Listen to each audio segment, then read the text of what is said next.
Continuing our vacation in French Polynesia from the archives, we have Le Meridien Bora Bora.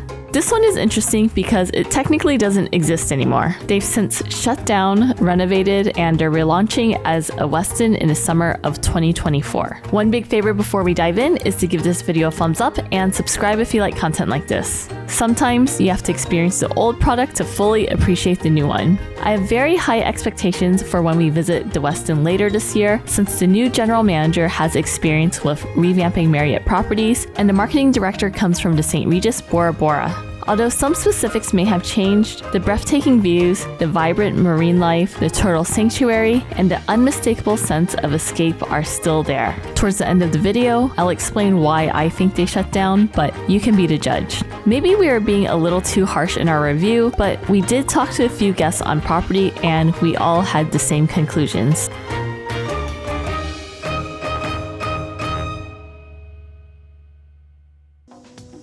The lovely mountain and lagoon view. So as you can see here is the king size bed and all of our camera equipment covering the living room area with the built-in couch. Over here is closet where you can find a safe, a hair dryer, and plenty of space to put your suitcase and hang your clothes up. And bathroom has a shower, bathtub, and 2 vanities. Okay, let's take a look at the lagoon. Once I open a door. Why are you not open? Okay.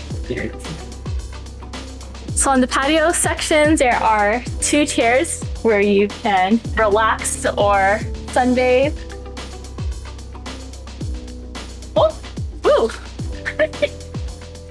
Hammock is here. This is a dangerous hammock.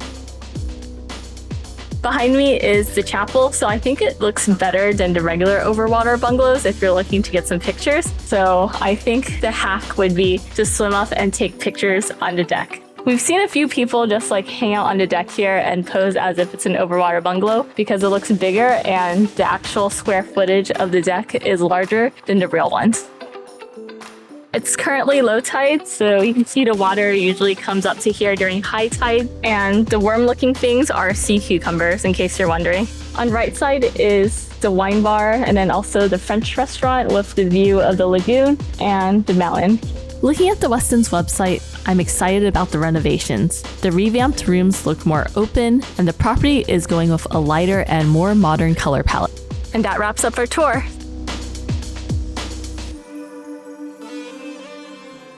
For dinner, we tried the buffet at the main restaurant. It was around $100 per person. We usually don't mind paying a premium for food if it's good quality. Although there was a wide variety of meat, fish, and veggie options, the quality of ingredients wasn't there. Many items were overcooked and left much to be desired.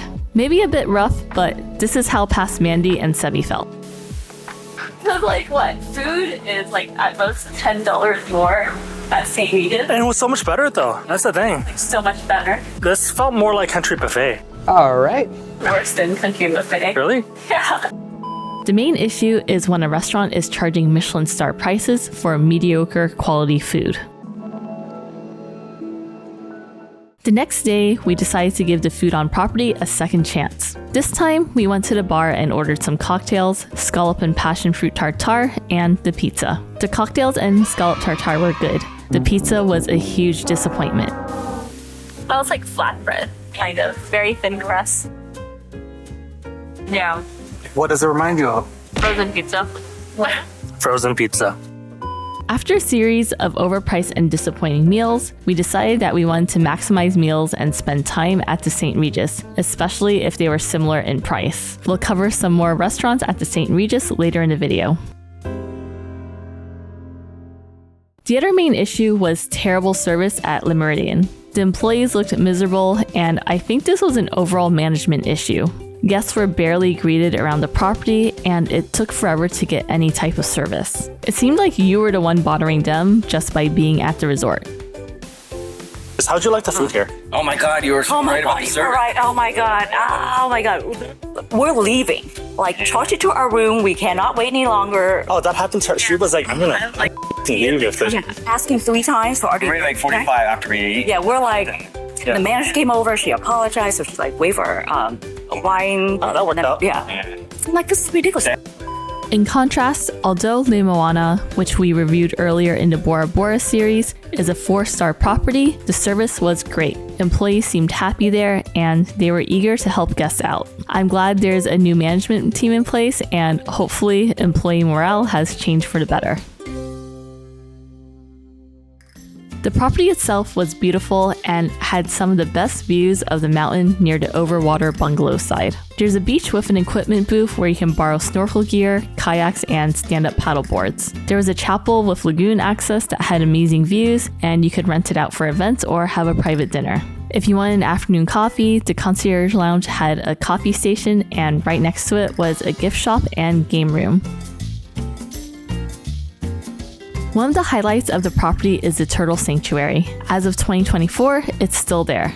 Inside the healing center, you can find all the turtle patients and feed them. Note that this is not a zoo. The center's mission is to protect and rehab sea turtles, offering them a safe haven and medical care before releasing them back into the wild. Visiting the turtles every day was one of our favorite things to do on the property.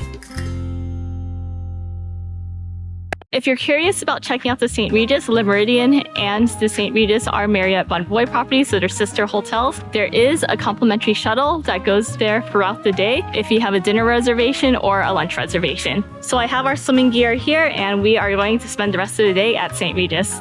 After snorkeling in the lagoon at the St. Regis, we had lunch at the bar. We ordered some butter chicken along with some fish and chips. Both items were significantly better than anything we ate at Le Meridien. For lunch at the St. Regis, the butter chicken is probably one of the best value ones and very filling. I'm someone who eats a lot of food, and I could imagine myself getting full off of this, especially since bread plus the other item whoever else is getting ends up being pretty filling. Fish and chips is pretty good, but might not be filling enough depending on how much you eat. But yeah, if you're hungry and you skip breakfast, butter chicken. Since it's a hot day, they also handed out some towels, and it smelled really nice. After lunch, we did some water activities like kayaking, stand-up paddleboard, and the giant yellow water bike. For dinner, we tried Bamboo, which is the Asian restaurant at the St. Regis. The menu offers a wide range of items from sushi to traditional Chinese dishes. We opted for seats at the bar since we like to watch chefs cook. We ordered a tuna roll, braised whole fish, and fried rice. Everything was delicious. The following night, we took the boat over to the St. Regis again, and it happened to be Polynesian night with a traditional show. There was an option between going to the buffet or an a la carte menu on the lawn bar. We got a seat at the bar and ordered the beef Wellington. In contrast, the Polynesian night buffet was $125 per person at Le Meridien, and the food was not good. If you're interested in seeing a full review of the St. Regis, I'll leave a link below. Since we were staying at Le Meridien for 5 nights, we decided to book some excursions during the stay. We did a full-day lagoon group tour, which took us around the lagoon in Bora Bora. We saw lots of tropical fish and corals. They'll take you to all the best snorkeling spots. You can also swim with reef sharks and stingrays. Let me know if you want a deep dive on things to do in Bora Bora in the comments below.